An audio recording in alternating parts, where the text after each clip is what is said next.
OnePlus used to be the self-proclaimed flagship killer brand, but these days the company has worked its way up to the big leagues, now making a true bona fide flagship in the form of the OnePlus 9 Pro.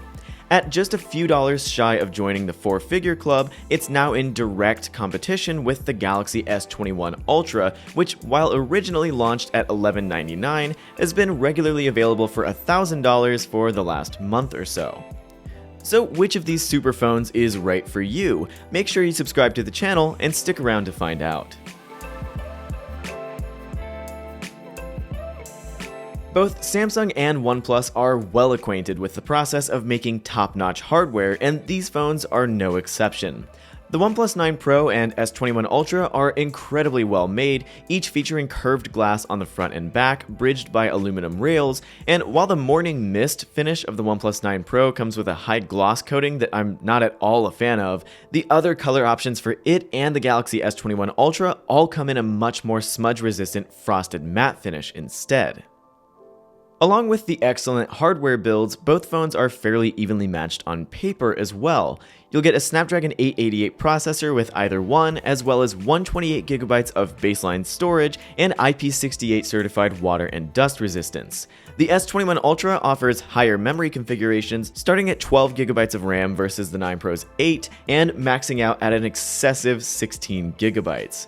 It also has a larger 5000 mAh battery, which lasts considerably longer per charge, but charging is actually where OnePlus scores some huge points. See, the OnePlus 9 Pro features 65-watt wired charging, so long as you use the included Warp Charge 65T brick, and even 50-watt wireless charging, again assuming you have the necessary hardware sold separately.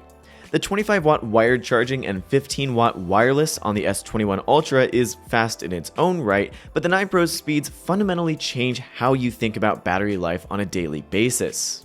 You can fully charge a dead battery on the 9 Pro in just half an hour, the time it takes to shower and make a quick meal. Even if you forget to charge your phone overnight, or you run it down midday and just need a quick top-up before going out, this is a huge perk of the OnePlus 9 Pro that's pretty tough to beat. Things start to even back out once we shift focus back to the hardware. You'll get Android 11 on either phone, though the custom software tweaks will, of course, still differ. OnePlus's Oxygen OS isn't quite as quote-unquote vanilla as it used to be, but it's still an incredibly clean and smooth experience with a ton of ways to customize the look and feel of your phone, down to the fonts, app icons, and software accent colors.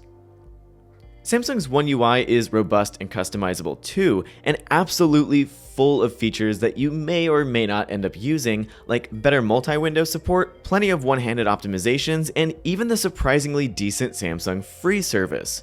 I've come to really like One UI over the last year or two, but the main takeaway here is that both software experiences have plenty to offer. I'm also really impressed with the displays on each phone. You get a large Quad HD Plus panel on either with incredibly rich and vibrant colors and more than enough brightness to use comfortably in direct sunlight, though the S21 Ultra ekes ahead with 1500 nits of peak brightness. Each display is also clocked at 120Hz, and thanks to LTPO tech, they can intelligently drop down to a lower frame rate to reduce power consumption when you're looking at a static image. The S21 Ultra reaches an impressively low 10Hz, but the OnePlus 9 Pro is quite literally as good as it gets here, dipping all the way down to 1Hz. Where the S21 Ultra has its own distinct advantage is with its support for the S Pen stylus, which you can use to take notes, sign documents, or just idly doodle on your downtime. Of course, you can also use the S Pen to launch shortcuts to your favorite apps, or hover it over the screen to get more context on certain on-screen elements. Watch our S Pen tips and tricks video to get more detail on all of this. But of course, one of the most important parts of any high-end phone is the high-end cameras, and these phones have almost polar opposite pros and cons. The main camera on each uses a massive sensor and takes fantastic photos day or night. OnePlus has often lagged behind the competition in terms of color reproduction, but this year with its newfound Hasselblad partnership, colors are generally great. Usually a bit cooler than Samsung's, but they're fairly neutral and well balanced, as is dynamic range on either phone's main camera.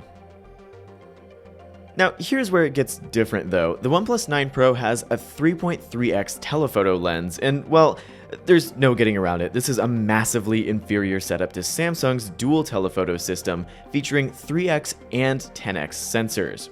You can digitally zoom up to a factor of roughly 10 on either system, but no matter your zoom length, the S21 Ultra almost always comes out on top. Zoom shots just aren't a strong point of the OnePlus 9 Pro.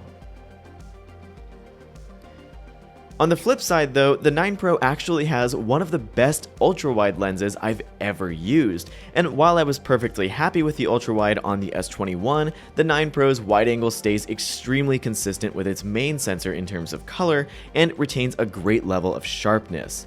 In other words, I think which camera system is best really just depends on your priorities. If you take a lot of telephoto shots, the S21 Ultra is the clear winner, but if you prefer taking photos of sweeping landscapes, I think the OnePlus 9 Pro is the better choice. Ultimately, I think that's what all of this comes down to. Both phones are better for different things. The OnePlus 9 Pro is a really great option for people who want the fastest charging possible, software that's closer to the Pixel experience, and a great ultra-wide camera. If, on the other hand, you want one of the best telephoto experiences money can buy, plus the option to use the S Pen, well, you should grab the Galaxy S21 Ultra instead.